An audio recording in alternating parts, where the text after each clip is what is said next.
about to go to Jellolady. They your host, 12 to 2. If you need a getaway, come and see this view. Got a whole lot of drama feeling like you want to snap out. Put your feet up and watch a midday madhouse.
Are we better? Because we was off.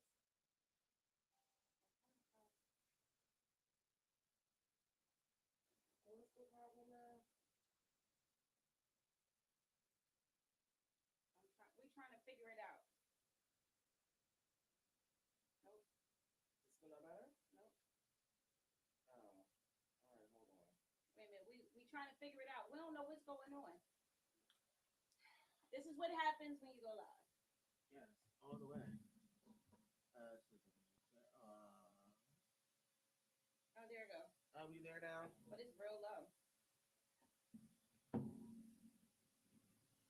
Are we okay now? Better? What it sound like, y'all? I'm trying to figure it out. I guess I can hear us. Yeah, I can hear us too. Let's see. We'll go check somewhere. He said better. Okay, thank you, Parkay. Thank you, We Parkay. was waiting on you. Yeah, we needed somebody, that loved us to tell us. Right. We had a problem. Right. We appreciate the love. Yes, we do appreciate the love. You want us in our best. Yeah. So I'm coming out tonight to Tina's Tacos. Oh yeah. Yes. Tina's Tacos is yes, tight. and I seen the restaurant is really nice looking on the inside. Oh, so good. Parkay, you're DJing tonight. So Tina's Tacos, I will be there to support my brother Parkay, so he can him and his DJing. I don't know what in the world is going on. My phone is like acting like it wants to do this. My phone is doing it today. Yeah. It's been doing it since 3:30 this morning. Right. But yeah, so Parkay, you have, and he will also be at the 45th Street Pub on Friday. Yeah. So in Edgewater, right off of Route 130. So make sure you come out for that. And the crowd been pumping. I've been seeing his videos. The crowd is live in there. Well, I guess I'm going to be at the 45th tomorrow, and I guess I'm being Tina's tonight for a minute to get a taco. I just want to taste the tacos because I read all of the reviews on there, and everybody keeps saying, well, Parkay, what time we gonna be there?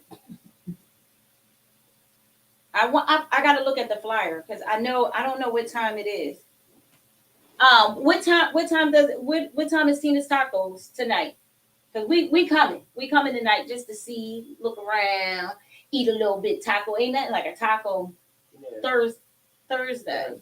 Yeah. Yeah, look, I can eat tacos like that. Ooh, wait. Yeah. It all depends on what time it starts because Yeah. I have my nephew's. Yeah, Today. So he leaves us today. So it all depends on what time it is. But I'll definitely 6 to be 10. 6 to 10. I don't know. I gotta call you and let you know if I'm gonna make it. But I'll definitely be at the 45th pub though. I know that for sure. But yeah, so it's a lot going on. You know, we have a lot of stuff that is being covered. You know, it's a lot of things going on here at WCMD.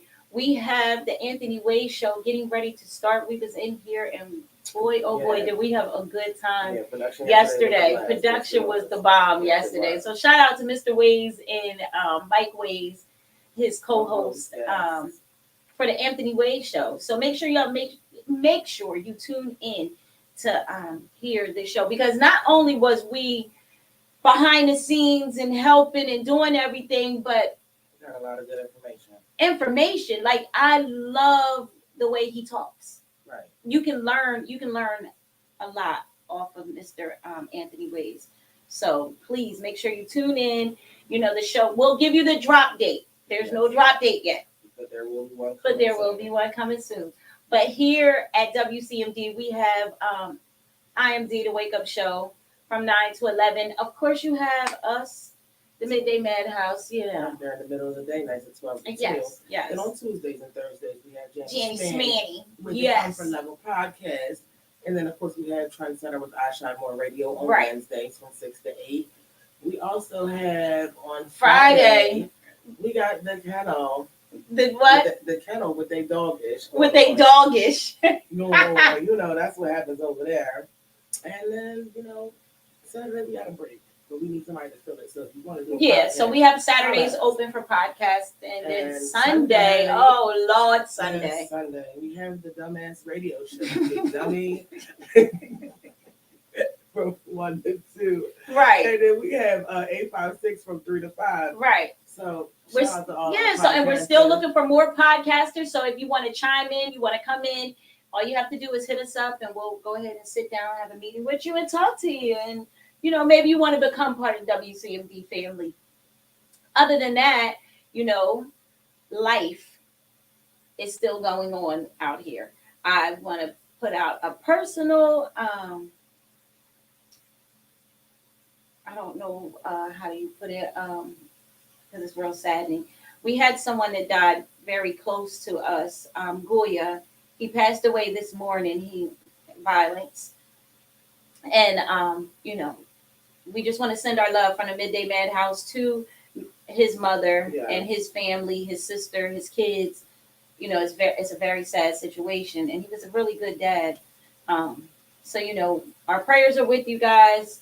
Also, there was a fire out here in Camden. There was a fire. There was 2 fires. So, we want to send out our blessings to them, because there's nothing like a fire. And when I was younger, we lost our house to a fire. So it's like when you lose your house to a fire, you're losing everything to start all over again. So, we want to just give our prayers to those families also. There's a lot of things going on. People are passing away. And then people that are passing away, people are not. If you're taking somebody's life, you're not understanding how deep that hurts the family. Mm-hmm. And the crazy part is street-wise, government-wise, everything is just so ass backwards. The Jellolady and I was talking, and I was talking to a few people on the phone this morning because my phone was blowing up about Booyah. And it's sad because, you find a lot of stuff going on worldwide, not just Burlington County, Camden, just worldwide, period. You find a lot of these people taking people's lives, and they're young, they're young. They're like 15 to 21. They're getting locked up between that age, 15 to 21, taking somebody's life. But the government is so ass backwards that if I go out here and I got Percocets, meth, crack, heroin, I got all these drugs on, if I get caught with any one of these drugs, I'm going to jail from like 20 to 30 years to life. Right. They're giving people life for drugs. For nonviolent drug offenses. Right. And then, boom, you kill somebody, and some of these people are getting off in 10 years. So when you're looking at a child that's out here wilding out, they're taking somebody's life between the age, the person that's taking the person's life is between the ages of 15 to 21. They have no cares. Like, these children don't have a heart anymore. Like, they've been through, this generation has been through so much that they just don't have a care in the world. And it's really sad that somebody needs to talk. Somebody needs to hold these children. It's something in this generation that we as a community, we as a family, back in the day, they used to say, it takes a village to raise a child. Somewhere in that midst of all of that we were taught, something has gotten missed. And you can take somebody's life and get 10 to 20 years. A child that's taking somebody's life between the ages of 15 to 21, they're not really getting too much time on it. 10 to 20 years, they'll still be out by the time they're 25, 30. But you done took somebody's life and they'll never come back. But this generation it's really sad with this generation. And, there's no care. They don't care about anything. It's just like, all right, and boom, I kill you or do something to you and it's just over, and I'm going to serve my time and I'll be out by the time I'm 25, 30 years old. I still got a whole life to live. Do you really want to look at life that way? Like, that's just not something that you want to pay. You really want to pay attention. You don't want to pay attention to stuff like that. You want to be able to wake up and say, you know what, Jello, I'm happy to see you today. Right. And I am very blessed to wake up to my best friend, to my family. They don't look at shit like that no more. It's just like, you know what? You did wrong by me. He said, she said, I heard you did. Boom, I'm going to take the Jellolady's life. Meanwhile, her family is grieving. My family is grieving because I'm the one that took her life, but I'm only 21. Right. So when I go to court, I'm getting 10 to 20, but guess what? By the time I get the 10 to 20, I'm 30-something years old, getting out of prison. Right. So did I really learn anything? Or are you making it that society, the government is making it to, making it to the world like it's okay? Murder is acceptable, is what they're saying. It's okay. It's okay to go out here and kill somebody. You're only getting 10 years. So what? You're only getting 5 to 10 to kill. And go ahead. The crazy thing about it is we get 5 to 10 years for murder, but the cops get off for the same murder. Right. And that's where I feel like they feel that like it's balanced.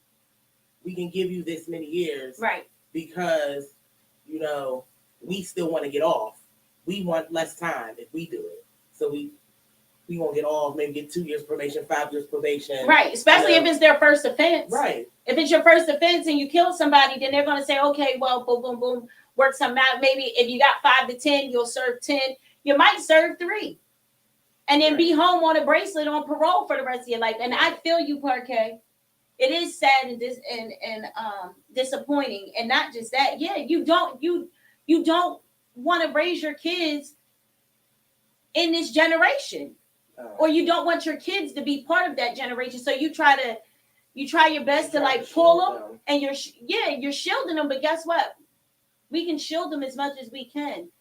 But one day they got to go outside. And they got to go outside. They got to go outside. They got to see the world. So it's like, I shield you from everything. But when you step outside in this thing called world, it'll turn tables on you. So it's like you don't want to blindside your kids to reality, but then you don't want to have your kids get caught up in the bullshit. So it's a bad scale of life. But what these children need to understand is that you're hurting other people. You're going out here and you're doing these things, but you're hurting other people. You're hurting families. You got children. Like I was watching the news today in Philly, it was a total of 4 kids. 4 kids in the last, well, 4 kids overnight. So we say within the last 24 hours, 48 hours, 4 kids. Every last one of them under the age of 4.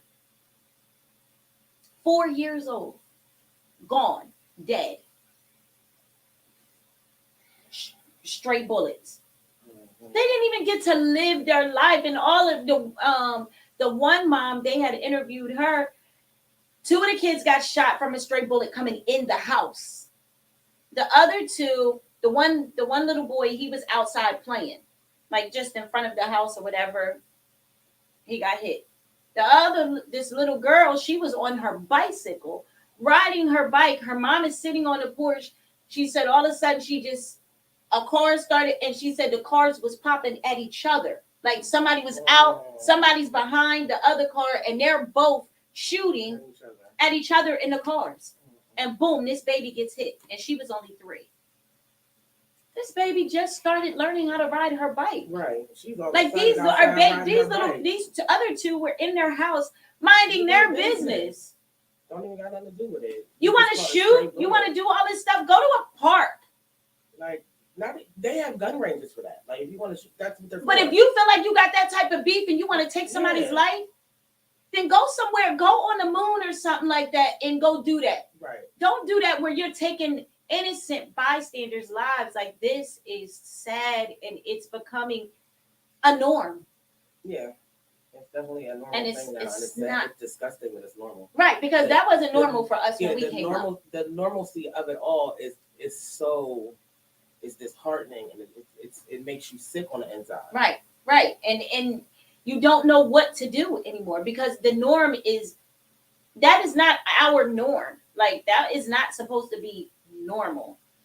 When we were coming up, the norm was grandma passed away, pop, auntie, but they were old people. Right. So it's like, oh, I'm going to miss grandma, but damn, grandma was 80-something years old. Grandma was 100-something years old. Like they lived. Pop, auntie, uncle, cousins, they were all old people. I never heard of this many the babies, like all people babies, dying. Like young people, babies. It's disgusting.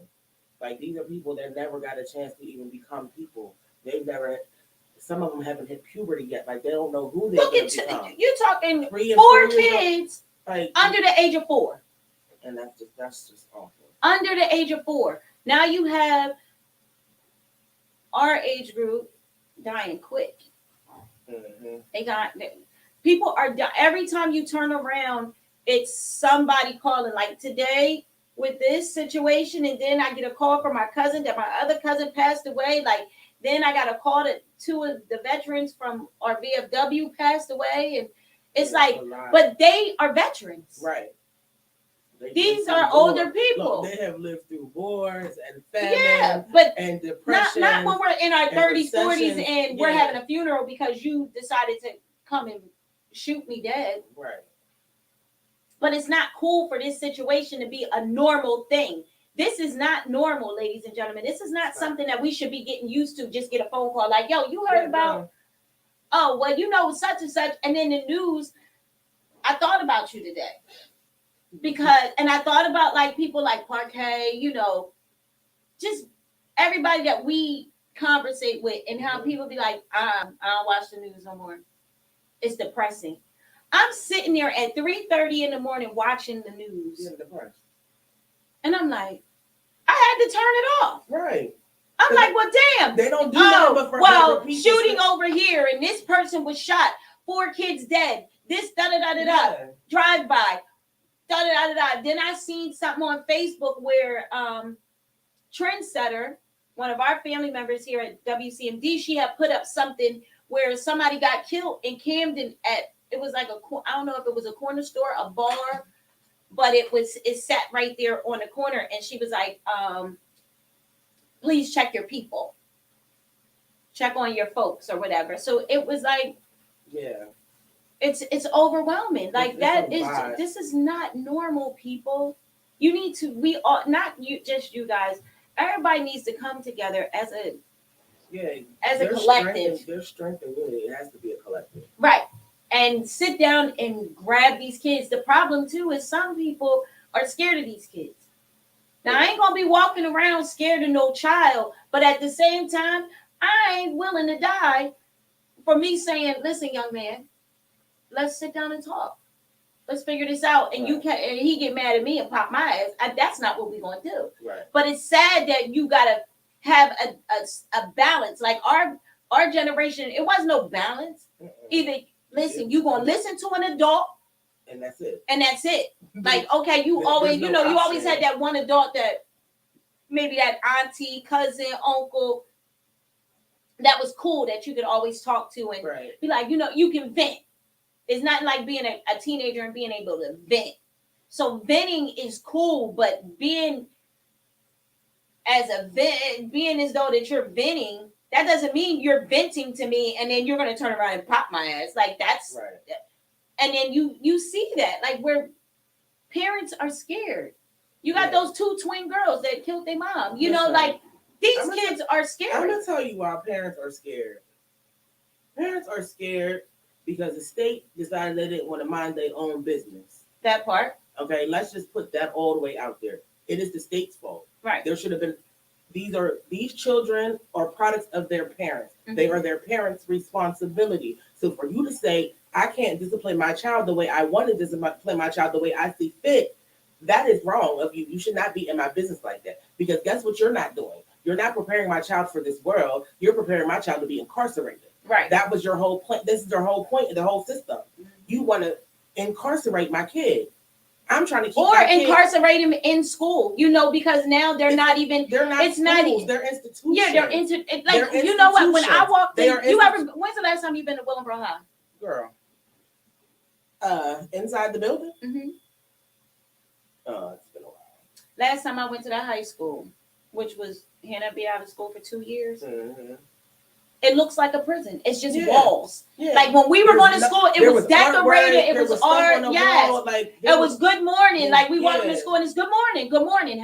Have a very blessed day. Have a good day today. I'll see you in class today. Right? Yeah. It's not like there is no engagement. There is none of that. No, because people are scared, and you can't really blame them in one way. But in another way, I'm not gonna walk around here scared of nobody's child. Scared of no child. But guess what? I ain't willing to die trying to have a conversation with you either. I'm sorry. Listen. That slick mouth, and these kids got some nasty mouths. Right. And then you turn around, and I think it's not even a part of us being scared or nobody's being scared. It's just like I'm scared of what I'm gonna do to somebody's kid. The hell with that. These kids is bound to do something to you. Listen. Like that's just what it is. They're running around here, and as soon as somebody says something, like there was something in Philly, a corner store man. They had that on the news. Corner store man gets killed by a child. Now the kid was 16. The man didn't even do nothing to the boy. He just told him pull his pants up. You know what he did? He pulled his pants up all right, but he pulled his piece out and popped this man in the head. For somebody, you know how many times somebody done told you that day, throughout that day, to pull your pants up? Right. And you go to this corner and you blow this man's head off for saying, "Yeah, look, young man, pull your pants up." And you pull your pants up, but you pull out. Yeah, that's the reason why your pants was hanging in the first place. Right. But some of them don't even have nothing, Yeah, but it's just sad because you have, and the worst part about it is they're not just getting all these guns from their generation. No. Okay, they're getting these guns is coming from our generation. These guns is coming. They're cut. The old us. You got people our age that are selling these kids guns. Mm-hmm. So it's like, how do you balance that out? But I'm not going to sit there and go toe to toe and argue with no child, and then they turn around. I'm not scared of you. I'm not going to ever be scared of a child. But I'm not. It's not my time yet. How about that? And I got enough common sense to say, you know what? You got it. I'm gone. I'm not going to sit there and go toe to toe, and then next thing I know, you pulling out and shooting at me. Right. So a lot of people will say, I ain't playing with nobody's kid. I'll smack the hell out of somebody's kid, or I'll do this and I'll do that. Yeah, you can say whatever you want to say. But when it comes down to that day, that minute, and that child pulls out on you because maybe you said something to that child and just said, young man, can you please watch your mouth? Like, it's a bunch of adults standing here and you're just cussing and fussing and you don't have no respect. This is somebody's grandparents. Right. And you turn around and tell me I ain't got to do shit. Guess what Cha-Cha's doing? Okay, you ain't got to say shit. You ain't got to do shit. Okay, Cha-Cha's getting in her damn car and that's y'all problem now. Because the way these kids is built, I'm not getting my life taken from nobody's child. And even if you don't take my life, I'm not willing to feel the burn of a pistol. Right. I'm just not. Or you stabbing me up. Like, these kids are going bonkers. Like, and we can't just keep pointing the finger because every time you point your finger, you got 3 pointing back at you. So it's just not them. They have a mental state that you don't know what these children are going through or where they came from or how things are going. I remember like there was these children that I had met, and this was years ago. This was like 4 or 5 years ago, and they were from Camden. And the little boy, he came here, and it was a whole bunch of kids. But we was all sitting here talking and whatever, and he began to tell that he's running electric from his neighbor's house. His mom was on drugs. The dad don't be around. So he was only at that time, he's got to be like 18. So at that time, he was only like 15 years old. He had 4 younger siblings that he was taking care of. It's things like that you wouldn't even know that this little boy is going through. He's running electric. He's doing this. He's doing that. It's like a lot going on in his little life. Yeah. And what does he do? He's stressed out. Mom not around. Mom coming in and out. But there's constantly seeing mom high. So that's a stress point. Then you have, I'm only 14, 15. I'm taking care of all 4 of my siblings, including me. It's 5. There's 5 people I'm taking care of, and 6 if you include my mom, but still got to take care of. Yeah, because she's a crackhead. So when she come in here, I still got to make sure she's cool. Does she eat? That stress. Passes out, throwing up. It's different being with having a parent an alcoholic parent. Some of these children, mental is really screwed up. So it's like, they never had the chance to sit and talk to anybody and have somebody talk to them with common sense and not be scared to say, listen, young man, hey, how about we go about it this way? But then you find that they get depressed, like sitting down talking to some of the kids throughout my life, they get depressed because then it's like you have that one person that says, I'm going to be there for you. I'm going to be there for you. I'm going to always be here. And they get too tied up into their lives, not understanding that you told this child you was going to constantly be there. So now, not only has this child not had a father, mom is on drugs, you step in, you promise this child whatever that you're not going anywhere, you're going to stick in their lives. But things get overwhelming for you as just a human being. And now there goes another depression in this child's life because they thought they could talk and be with you. But now they can't even do nothing. Now they're back at that dark space in life. Mm-hmm. And that's what a lot of these children are. They're in dark spaces where some of them you can get out of it, but then sometimes it's a little too late because they're already hurt and depressed and going through a state of mind that they just gave up. And it's like, well, you wasn't there when I was doing it, or you said you was going to be there and you not there. So now I'm doing this by myself. So that's why you catch a lot of these kids saying, I'm grown. These kids will tell you they grown at 12. I'm grown. You grown? Grown where? Where did you grow? But guess what? You grew out of some pants. You grew? Yeah, but guess what? They grown. Right. You can't really argue with them if they telling you, listen, I'm grown. I'm cooking 4-course meals. I'm 12. I take care of my siblings. I'm running electric from my next door neighbor's house to make sure my siblings is good. Yeah. I'm boiling water on the stove to make sure we can take baths. can you really argue with them No. and say, I'm not, oh, you're not grown. You can't You're say not that. paying no bills. No, while mom's got Section 8, Right. rent probably $8. Right.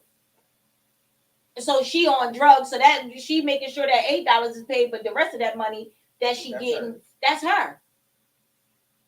Now you got people coming, giving groceries, community event, community Outreach stuff. and all that. Like, come on, like, it's kind of sad, and it's like you can't help every child, but if everybody out here can at least help 1 to 2 children and be there for them mentally, physically, and be able to like guide them in another direction, at least you can say, I saved 1, I saved 2. But now it's at the point where people just turn their heads, like nobody wants to be involved. Yeah. Because it'd be too much drama. You trying to step in and help somebody, and then you got that one family member with that mouth. Yeah. And then you be like, you know what? I ain't got to go through this. Right. So guess what? You don't mean to hurt the children or whoever you're helping in that house, but hey, what you unbalance my situation. So now it's like, I can't go over there. I can't deal with this person because you got auntie over there with this slick ass mouth, and I'm busy putting groceries and trying to help these children and trying to help the family. Picked up her fingers to do nothing. But got so much to say and then chase me the hell away because I ain't got time for the nonsense. Right. Can't have mouth almighty and not have a dollar to back it up. Right. So it's kind of like, it's sad. It's so sad. And it's like, I'm telling you, when I was looking at the news today and I'm just hearing like this person, that person, these babies, and this teenager, and over here. And then when I went, I spoke about this before when I went to the police station one time and I was talking to some officers and they were telling me like between the ages of 13, before that, so they said that they're locking up kids before they even turn 18 for murders. 21, they made it. At least they made it to 21. They seen their 21st birthday and they made it. But other than that, they taking you out. They taking you out. And it's sad. It's so overwhelming and it breaks your heart. Like it's not the type of situation that you can just be like, oh well, it ain't me, it ain't my kid. It doesn't have to be your kid. It doesn't have to be your kid. You have to have some type of heart. Yeah, not me. I'm never scared. That's the truth. That's right. It's the truth. And I know you ain't never scared, but the problem is that I'm not scared. But guess what? I'm be very cautious about what and who I'm speaking to because these kids, I'm not ready to get shot nowhere. I don't care if you're not taking my life. I'm just not ready for that. That's not in my book. In my book. It's not in my book to die by a bullet. That's not going to be it. It's not in my book to be stabbed. That's just not in my book. And I'm not going to go out like that. So if I can avoid the situation and say, you know what, young man, you got it, and I'm going to keep it moving, then that's just what I'm going to have to do. But it's terrible. It's terrible. Like just to close your eyes and remember where you came from. And then think about what this generation is doing. It's scary.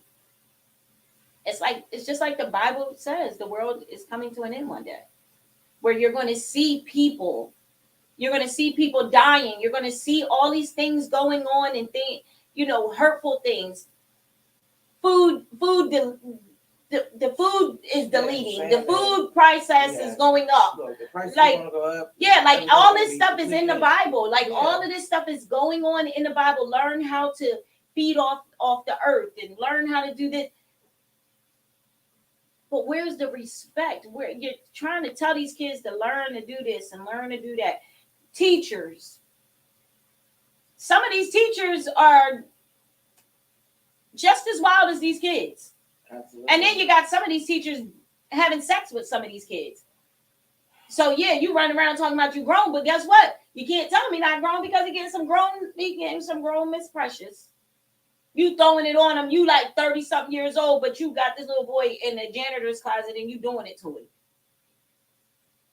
There's no balance. It's like the devil is working fast and hard. Yeah. There's really nothing that you can possibly do if you're the one putting all the you're putting these children in this position to say, you know what? Yeah, I'm grown. Yeah, I'm gonna go bust her ass. Oh, I'm gonna do this. I'm gonna do that. Reality is if you don't take a step back and try to figure things out and just give a hug to one of these kids. Just if you even went outside and went like this, it's like, come here, let me give you a hug. They look at you like you crazy, like a hug. Yeah, they don't know what hugs are. They don't know what a mud put just the boo. Just come and lay right here and let me rub you. Let me give you some attention. Let me sit down and have a personal conversation with you. Let me see what's going through your mind. Nobody is challenging these kids at all. There's no challenge. The challenge is guess what? It's quick to be a drug dealer. It's quick money. At the same time of you being a drug dealer, you need to carry a gun. This is the things that they're learning. So don't let nobody disrespect you. But disrespect to them comes in all type of ways. Right. Like, that wasn't disrespectful that corner man said, hey, pull your pants up, and you turn around and blast this man in his head. That's not reality. That's not, yeah. So it's like you try your best. It's so many different community programs out here. You try to help them. You try to do whatever you can, but guess what? It's like each one teach one. But you're always going to lose. You're going to lose 1, 2, 3. You're going to lose them. Yeah, because first of all, you got to look at the people who are teaching, because they're getting taught that it's easier to be outside on these corners. It's easy to go, like you said. Yeah, because they say the local old head drug dealers. Right. Which your ass should be in the house. Right. As old as you is in the house. You ain't supposed to be 40, 50 years old selling dimes, okay? No. Meanwhile, you got these kids on the block, you hand them a gun and show them to be the perfect drug dealer. And that's the thing. They're learning the disrespect. It's a perpetuated cycle, and nobody wants to break it, because the way society is set up, it's the easiest and most lucrative way to make money without being taxed for it. Right. Like, kids aren't trying to go to work. They do be trying to go to work. You know, when they turn 16, they get their first little license. When they get their first little working papers and go to work, get their first little job. That first paycheck comes. First question out of every kid's mouth when they get their first paycheck: who's FICA? Who's that? Why am I paying them? Why are they taking so much of my money? Right.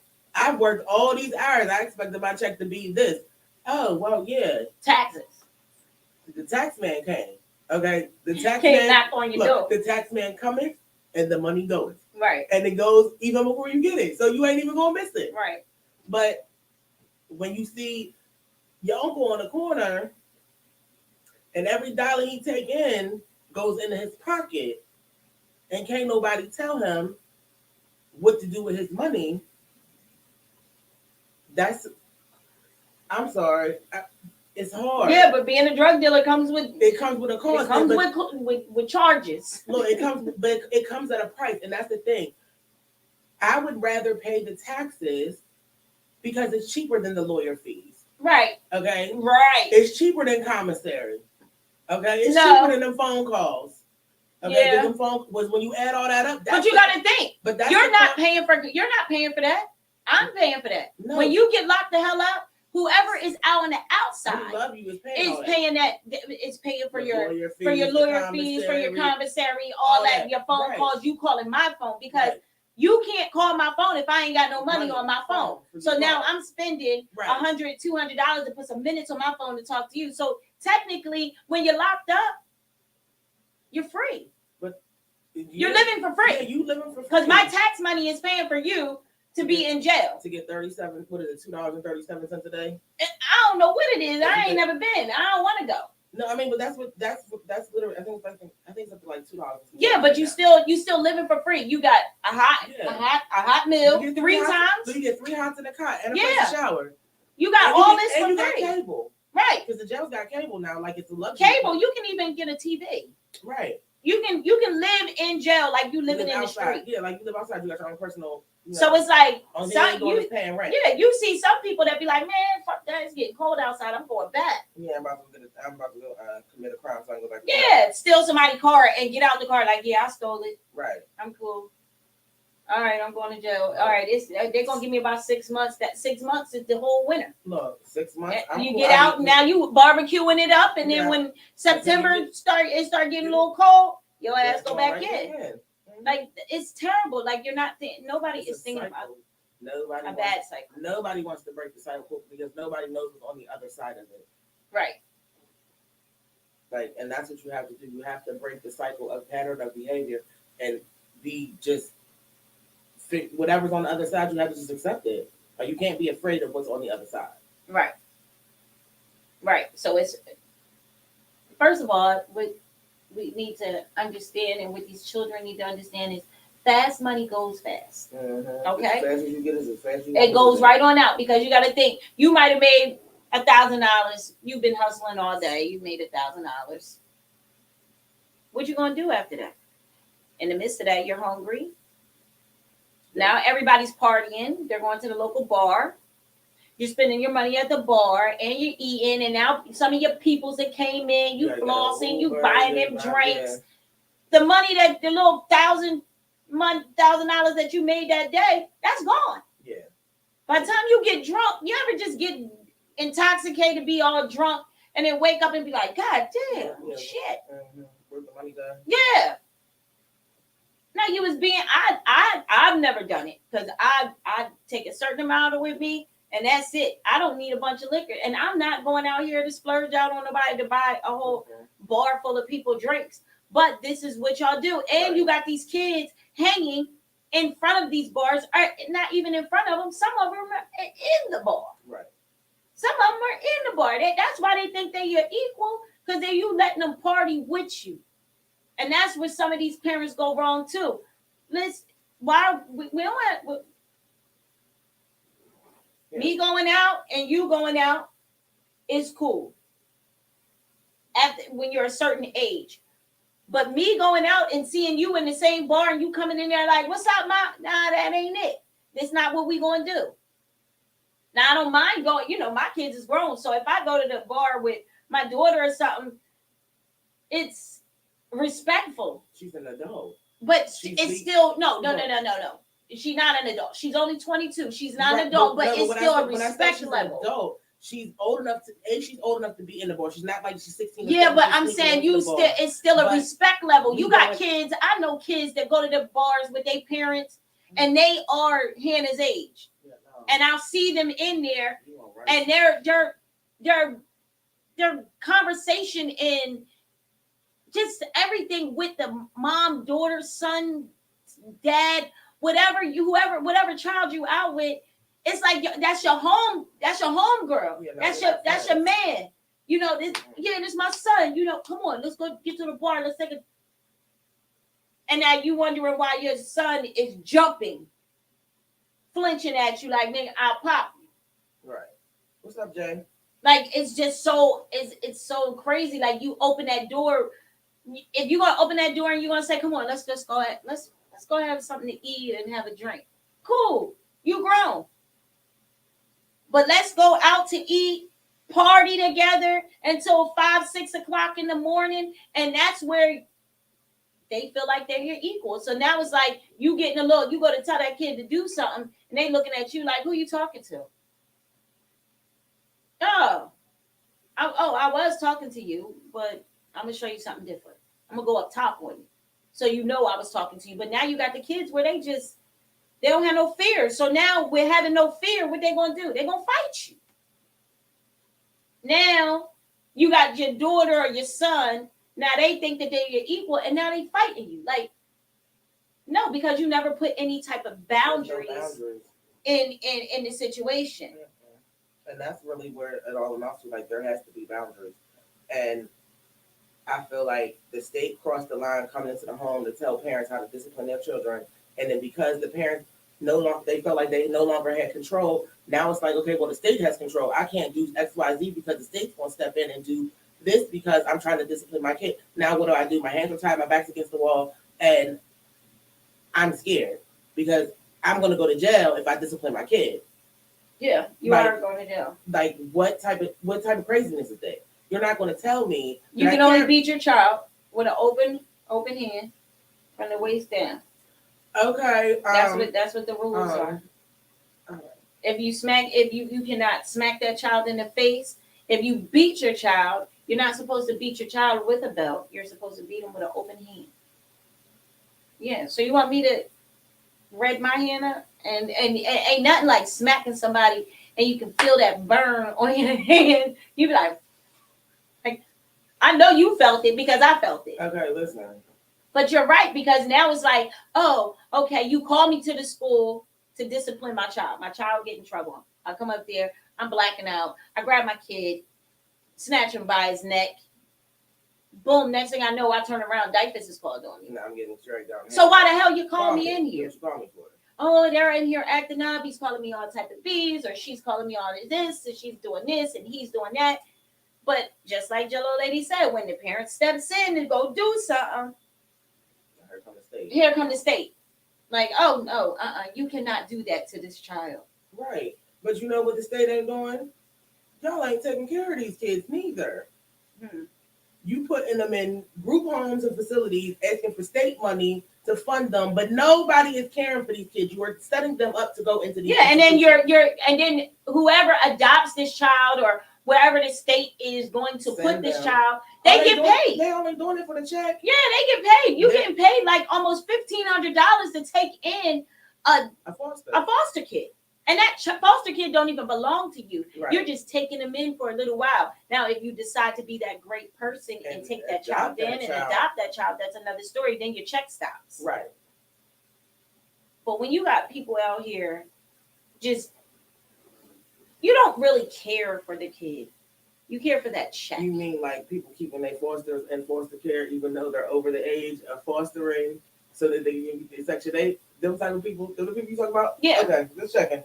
Make sure we talk about the same. Because the sad part about the state is once that child turns 18, that child is on its own. That's the sad part. You can go ahead and have this child in your custody, government custody. You have this child from the age of, let's say, even at 3.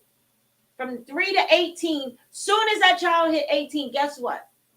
Boom, he's on the streets. They had a program about that on Fox 29 News, where the children, they was looking around when the weather was bad.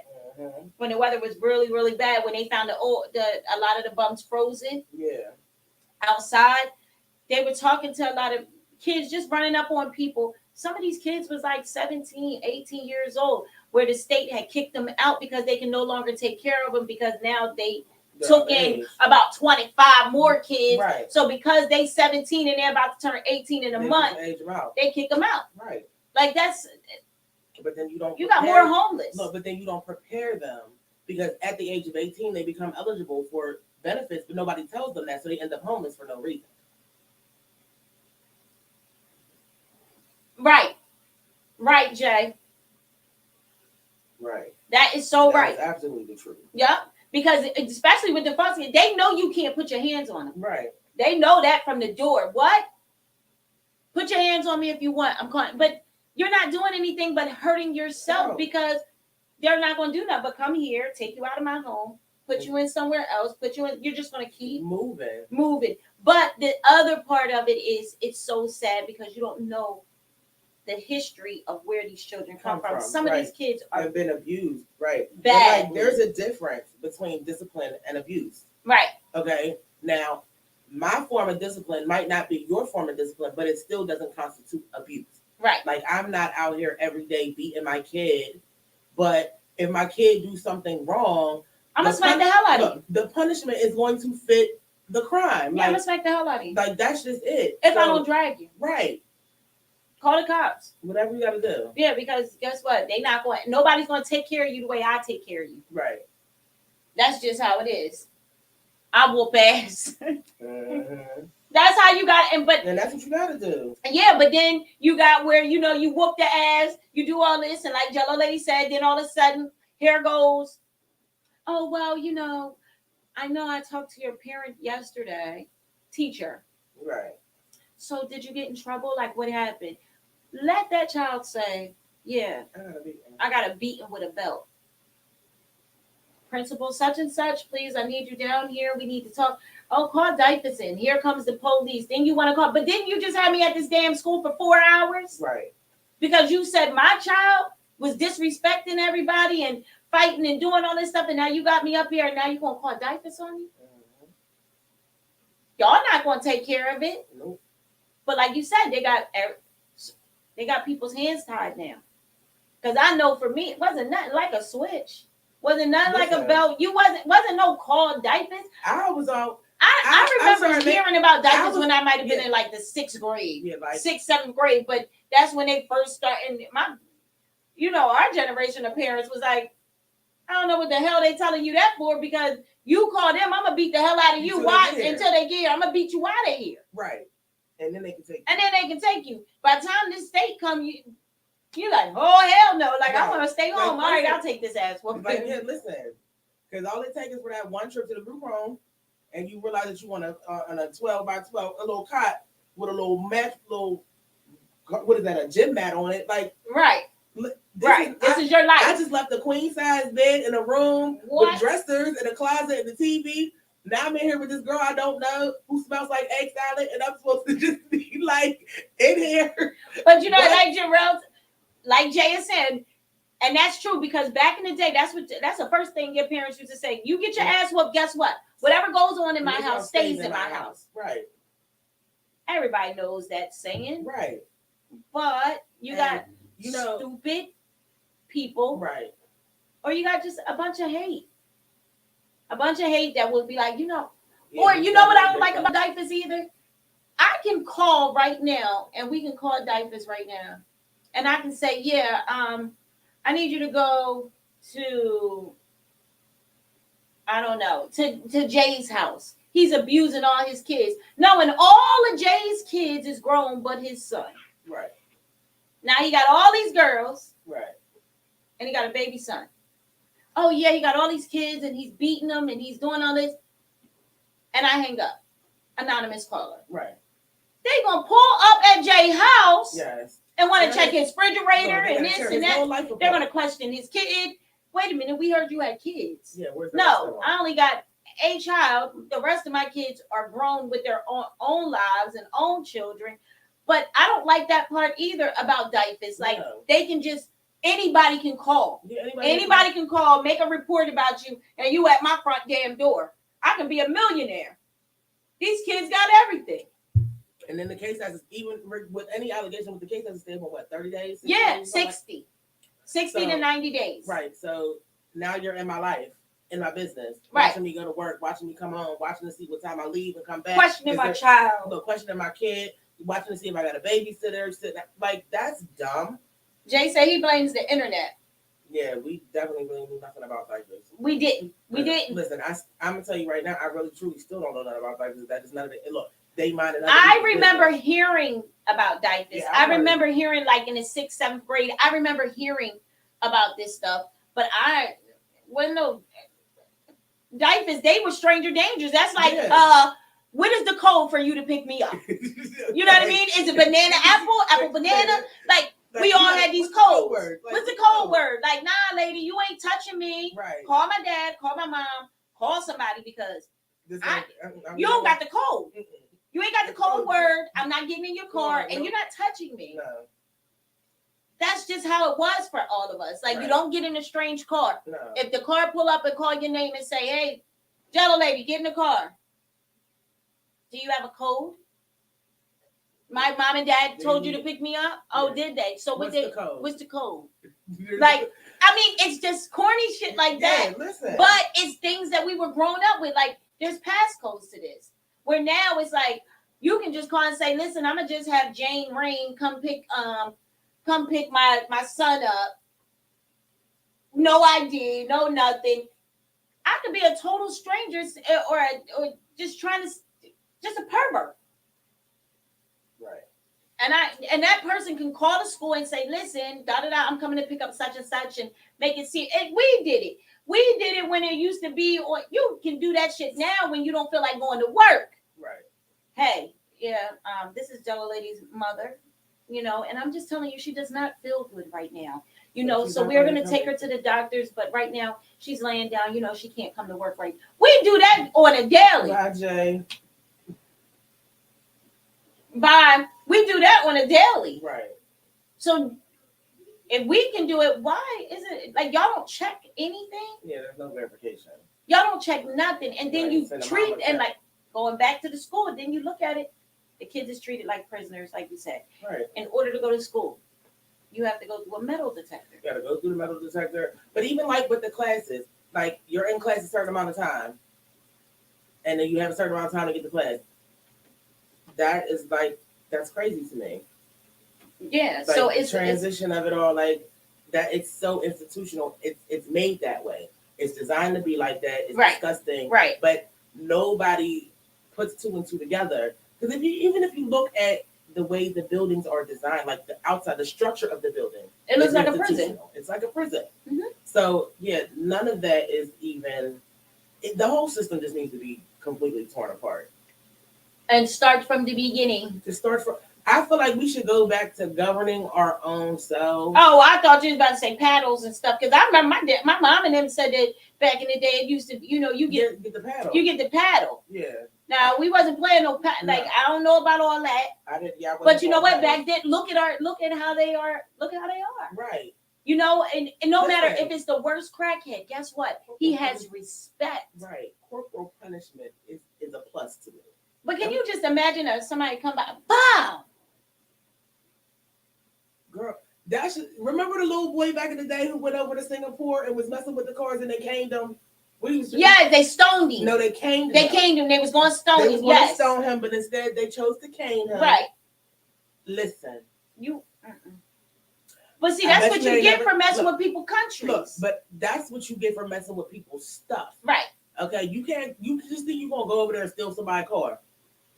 But see, the other thing is wrong. It is wrong, but you got to watch out for the rules in these different countries. That's why so many people. You go to the Arab countries and you steal something, they cut your hand off. Yes, tongue, you lie. I seen one video where the kid had got, these Muslims was not playing.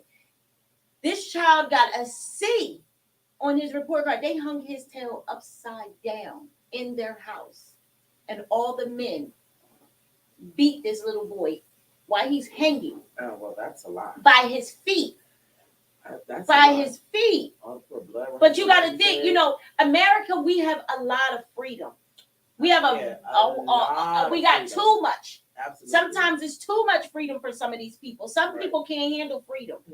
So you got all this freedom. They can come and go when they please. They do what they want. Say what they want. All of these things. The kids is in school for what? 8 hours. 8 hours. So the teacher pretty much has your child for the whole day. Right. You only have your child by the time your child gets home, they're showering and going to bed. Homework, and then if you got them in the after school program, then you really only got them for 2 hours out the day. Right. You got them that morning when you wake them up, and 2 hours when it's time for them to go to bed, and you have the weekend. Right. But in America, our children get to have spring break and summer break, 2.5, 3 months off at school, and 2 weeks off of school, and all of this. Go over here and see what happens over here. Okay, these kids overseas and stuff, they got 2 weeks of summer vacation.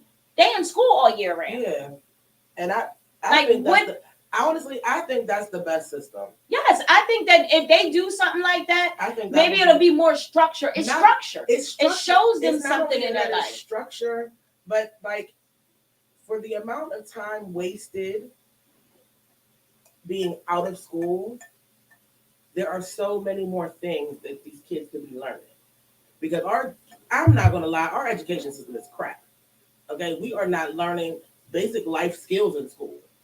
Okay, not at all. They're not even remotely thinking about teaching it. Anything that taught us remotely taught us life skills is gone out of the curriculum. Yeah, there is no home ec class. There is no technology class. Like, there is none of these things that are preparing people to be in the world. Oh, girl, you're getting prepared for incarceration. Right. But then they're not pushing the kids to even act like they want to do something in these schools. No, because they're preparing them for incarceration. So it's like teachers ain't getting paid. Like, enough. prime example, Willowbrook High. Not just you got a lot. I'm just not gonna say Willowbrook, but you got a lot of schools like Willowbrook High that has pulled a lot of stuff. They just put cosmetology back in about 3 years ago. Cosmetology was out of the school district for about 4.5, 5 years. Yeah. They still have culinary. Mm-hmm. Culinary never left. No. They never left. But there's no more TV. No. There's no more you can learn how to childcare. There was all type of programs. They don't have it. ROTC. Gone. If you don't have at least 100 kids in ROTC, the program will pull itself. Yeah. Some of these schools don't have the ROTC program anymore because the kids are not interested. Not only are they not interested, like, you have to understand, when it comes to these teachers, the system is so broken that the teachers have to provide for their classes. That's I think it's the most asinine thing to me. It is. When my sister said she was paying for her own school supplies, I was like, you're doing what? Isn't that what we pay for? What are the school taxes? No, just that. Let's not forget that when you go to school, when you go to take your child to school and it's the first day, you got to buy everything. They're asking you for wipes. They're asking you for toilet paper. Yes. They're asking you, not just your regular pencils, pens, books. Oh, she needs a book for math, science.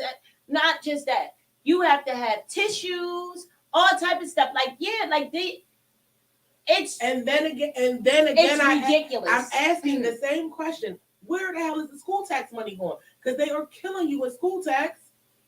School tax is like what, $25? Yeah, but then and it's sad because if I don't have no kids in school, why the hell am I still paying taxes? And my kids have been out of school for 30 years. Okay, listen. But they're bored. So what do you do when you're bored? Even when we were coming up, when you were bored, what did you do?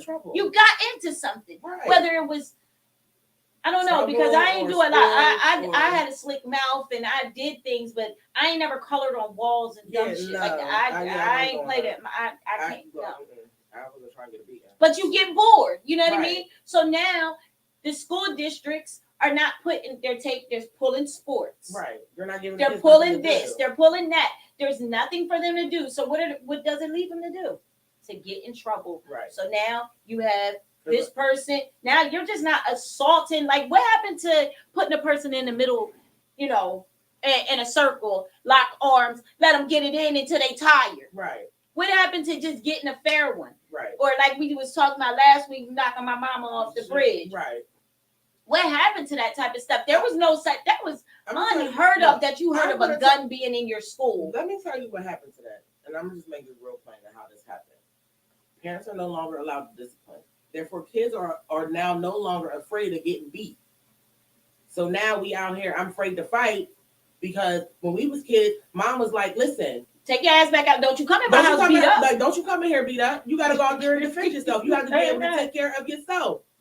Now parents can't send you out to do that. You can't. Right. You can't do that. Listen, my mom came to the school and was like, listen, if anybody got a problem with my kid, here's our address and our phone numbers. Call and schedule an appointment. That way nobody has to get suspended. Right. And y'all can fight it out and do whatever y'all got to do. And y'all come back to school and do what y'all got to do in school the next day. But it was all about not getting suspended. Like, kids are now afraid to get beat. Like, you're afraid to get a beat, and like you're afraid to get beat up on. Like, it happens. Everybody takes the L. Right. And you come back. You defended yourself. Good. You got beat up. So what? But you still here the next day.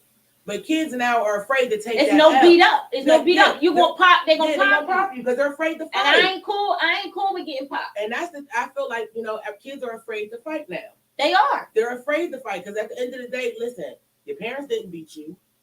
So you have no idea what it feels like to get hit. But even if you did get beat, they still not scared. It's like after a while, you keep beating on a child. they get used to it. Right. So now it's like, but what I'm saying is, all right, you can punch me in my face, but guess what? I'm gonna walk out of here and I'm gonna go punch somebody else in their face, right? Or I'm gonna shoot somebody. Like right. That's their mental. Like that is something different because there's nothing keeping them busy. Right. There's nothing keeping them busy. The school district don't care. Mm-mm. Townships ain't got nothing. They don't. Certain people just don't care. You can say, oh, we're gonna help Johnny, but Susie looks like she's more interested. But Johnny can be smart as hell. Yeah, but Johnny's not interested. But you're not tapping into Johnny. Yeah, you're not tapping into his mind, and he's bored. And a lot of it is the curriculum that is given. A lot of these teachers just take it as it's given and just give it back to them. Not just that, and then the curriculum is retarded. Right. Because you got, like, I can use Cherish, for example. Right. Like, this baby is in the 1st grade. She's learning calculus. Right. Like, why is she in the 1st grade learning this? But when you look at overseas children, that's what they're learning. But then you can't bring that over here and then think that, oh, she's not catching on.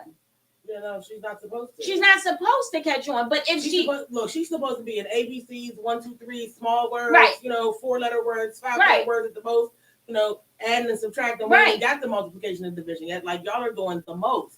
And for me, I feel as though it's like us as a country is trying to be something that we're not, instead of being who we are supposed to be. I think it's more of money. Yeah, it's a money situation. It's all about money, because it's not even about nobody being who they want to be. It's not about our country. Money is important. Look, money is not only is the money important, but the money that should be there funding all of this stuff that they claim we have no money for, it's there. It's in somebody's pocket.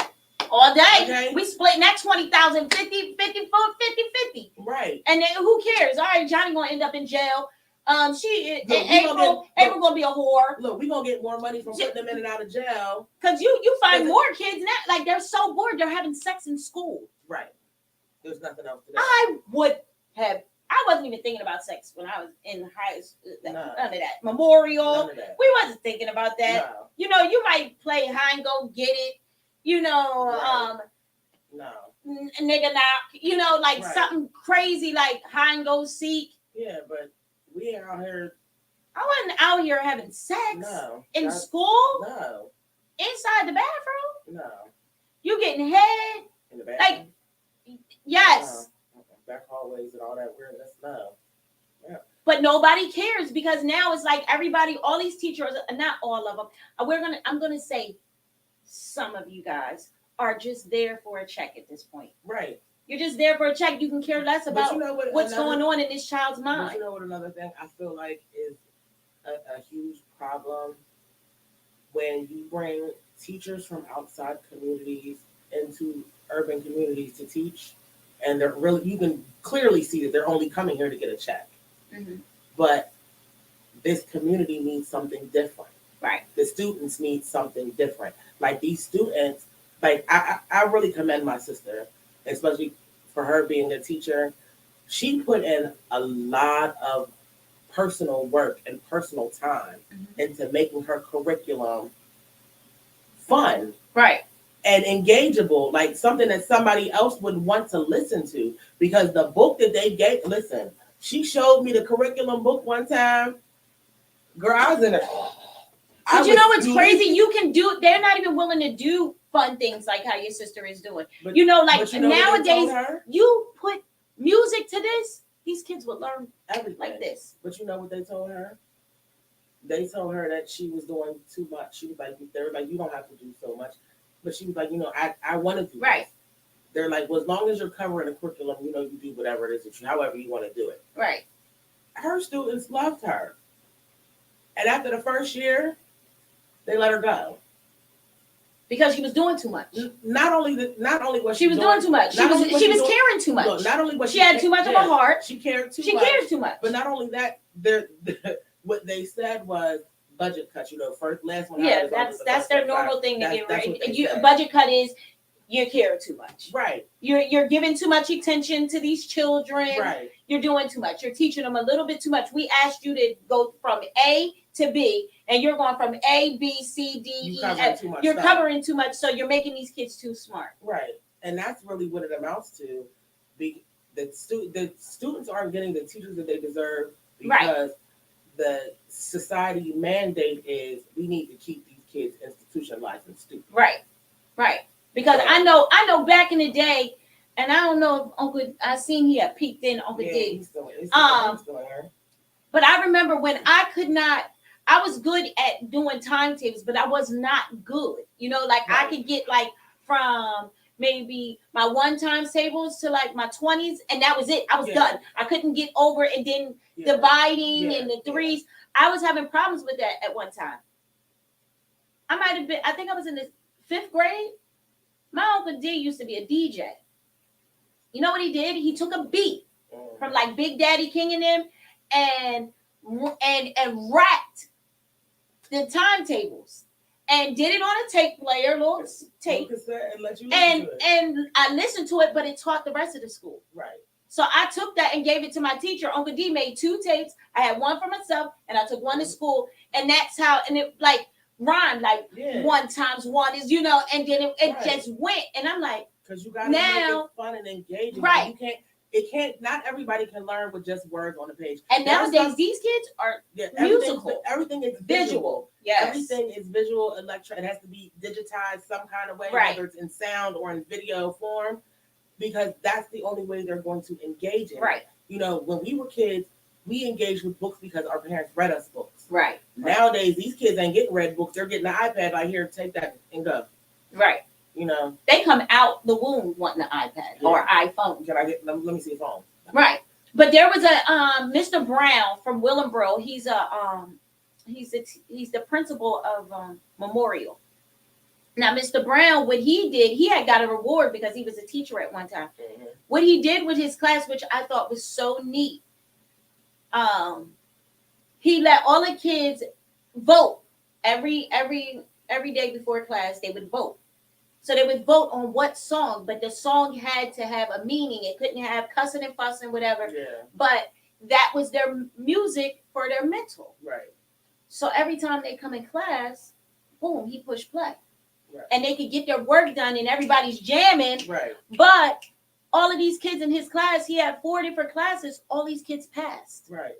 Because they're engaged. He was engaging them like, yeah, so if we go to science and we doing science, okay, so who did this?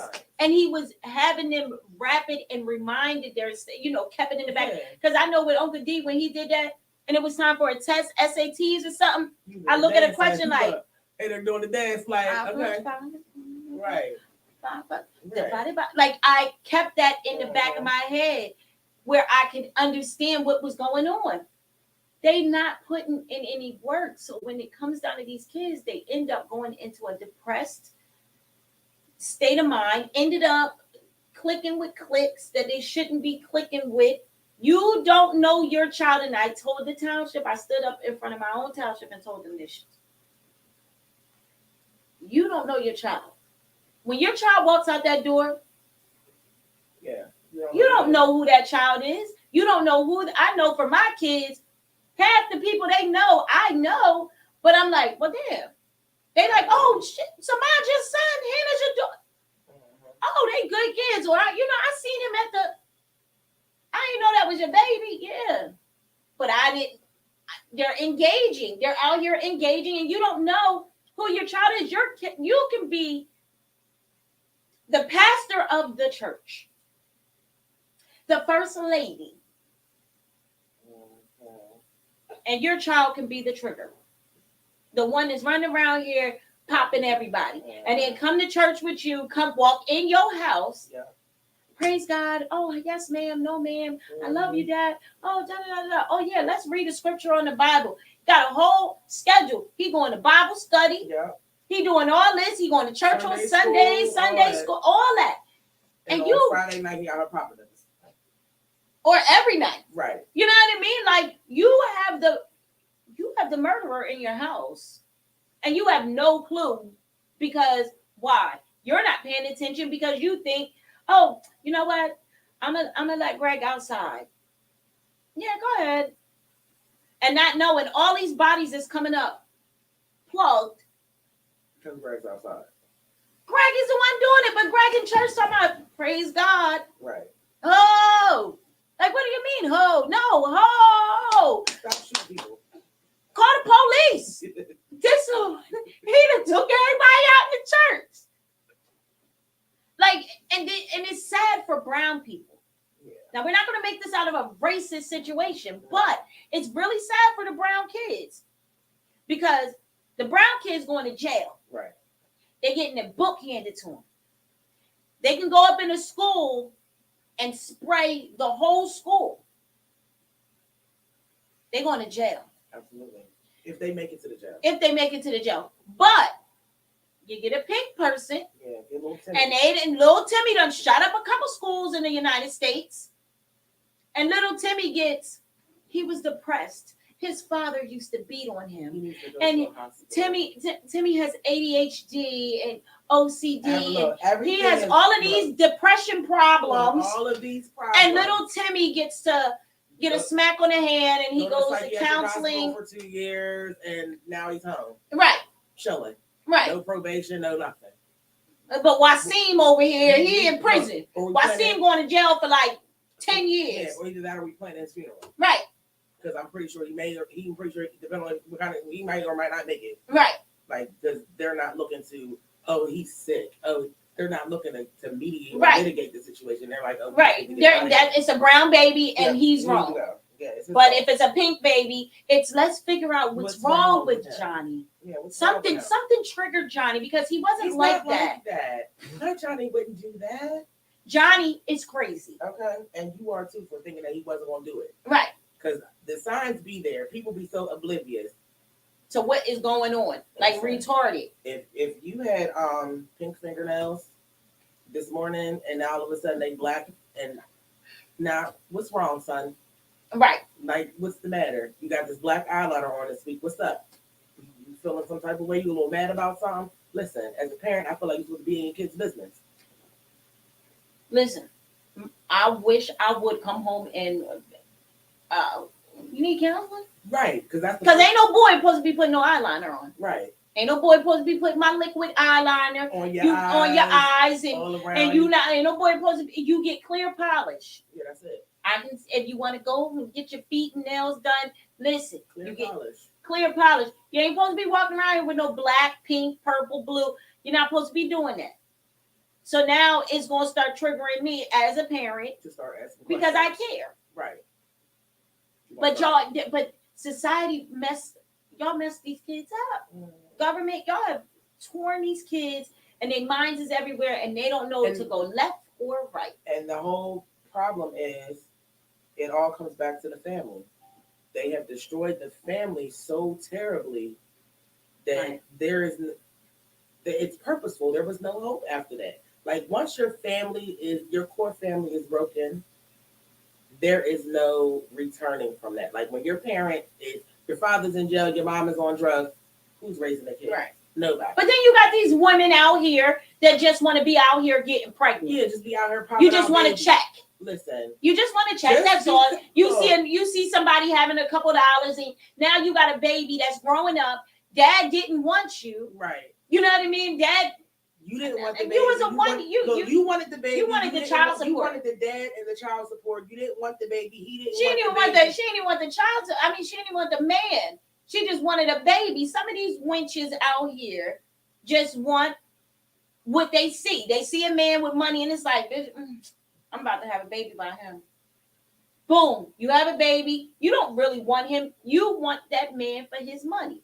You don't want that child. So now, what happens to that child? Neglected. Underneath that chair it goes. Now this child is all freaked up in the head, don't know when to turn, go left or right, and now we stuck in another position. And then it goes back to what Jellolady said. Then the child ends up in the state's custody. Right. And it's terrible. Like you got a child in the state's custody. You got more brown kids in this in custody than you have pink kids. Uh-huh. We got all boys shelters. We got one in Mount Holly. Yeah. You can count when these boys is outside. You can count how many pink people or another race is it. Oh, it's about, okay, it's 100 kids, and out of 100, it might be 10. Right. Our kids are suffering. Like, the kids are just suffering, and it's sad because nobody's willing to step in. But I don't care about stepping. I love talking to the kids. I love talking to the people, but I ain't willing to die. Ain't no kid popping me. I'm sorry, you're not taking me out. And that's how aggressive they are now. Like, they're so aggressive where it's like they go from here. What you say? You're like, oh, you know what? I said absolutely nothing. I said nothing. I'm going to get in my car. Guess what? You have a nice day. I hope you live to see 21. Right. And it's sad to be that way. It's sad to be able, to be able to think like that in your mind and say, you know what? I can't do it. I absolutely can't do it. I can't afford to get myself in a situation where now I lose my family because all I did was want to give you a hug or tell you, hey, you're very handsome. Let me take you to get something to eat. Or you want to get a haircut? Well, what the fuck you mean a haircut? I like my, wait, hold on. I was just trying to pay $40. Do you have $40 in your pocket to pay for a haircut? I was just trying to pay for you to get a haircut. And you want to pop me? Right. Like, these kids have no boundaries. Ladies and gentlemen, we need to just learn how to take a kid to the side and love on them. Even if you love on one, maybe that one can help 5. Right. Because one child out of an army can help a lot more. Because you gotta love on them. And if you don't, then you're not doing anything for society if you're not willing to help somebody, someone. But these adults, we as adults, we're in our ways. We're never going to change. Some of us will change, but you know what your change is going to be? You're getting older. You see a couple more creases. Maybe your bags might get a little thicker. Your hands might get a little wrinkler. We're going to change that way. These children, we need to change their mind frame. Mm-hmm. Their mind frame needs to be changed. So on that note, yes, it is time for us to go. It is. It's time for us okay, but just go out here and love on a child. Put some good words in one of these kids' ear and just tell them you love them. I don't know you, but I love you. Right. You never know what that can do to somebody. But we are out of here, and it's the Midday Madhouse. Yes, and we'll see you tomorrow. Oh, it's Friday. Sheesh. I love Fridays. I do too. It's time for us to go. Time for the weekend. Yes. Well, we love you guys, and everybody have a very, very blessed day. Happy Thursday. Happy Hump Day. Yes, happy. So if you're humping, hump. Yeah, Hump Day was yesterday. Yeah. Hump Day was Wednesday. Well, I see somebody put Hump Day for Thursday. Okay, well, we humping all week. Let's get it. Yeah, I get. Hey, humping don't stop. It's Monday through. You know what? 360. Okay. Here. I'll get it. Right. Do it. We're out of here. You have a nice day. See you later.